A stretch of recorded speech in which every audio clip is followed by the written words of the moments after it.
Ijambo ry'umunsi. Kubiba imbuto z'umwuka. Soma Yohana igice cya 4 umurongo wa 34 kugeza kwa 38. Tekereza ku kintu cyose cyagize uruhare mu nkuru y'ukuntu wamenye Kristo nk'umwami n'umukiza wawe. Birashoboka yuko utabasha kubara byuzuye izo mbuto zose z'umwuka Imana yakoresheje kugira ngo ikwegere. Abantu bose babibye imbuto nziza mu buzima bwawe ntabwo bari bazi bizavamo.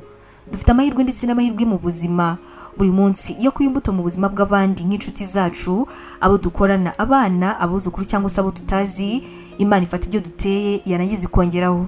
Mu bundi buryo rero ushobora kwibanda mu guha abana bawe umutekano w'ibintu byinshi, hanyuma ukabohereza mu mashuri makuru na za kaminuza nziza, kandi nyamara ntacyo bari kubara. Ariko kandi nyamara ntacyo bari kubara mu byerekeranye n'ubuzima bw'iteka bw'ahazaza.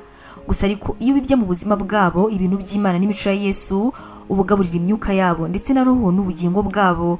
Ishishikajwe na biriya byo imbuto z'umwuka we nk'ineza, kwihangana, kwifata n'ibindi. Ibingibi nibyo uzabona mu gihe cyose wagerageje kuba imbuto z'umwuka mu buzima bwawe. Ubutumwa mwabuteguriwe kandi mwabugezwagaho na Nibinije Evangelical Ministries International, ariyo magambo ahinnye izwi nka NEMI.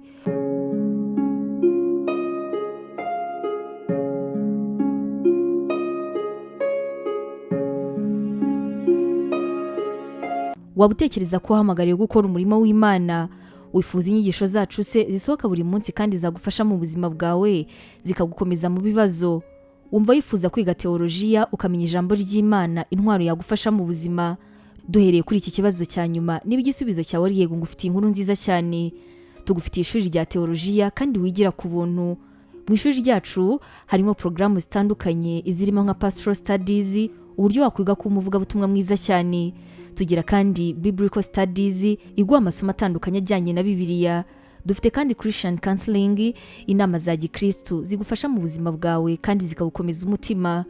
Kugira ngo ubashe gusobanukirwa neza ibi, wasura urubuga rwacu ari rwo wa#NEMIBibleInstitute.com, cyangwa se ukaba watwandikira kuri WhatsApp yacu ari ikimenyetso cyo guteranya 141 232 655 34. Twishimiye kuzaganira nawe ku byerekeranye n'ijambo ry'Imana.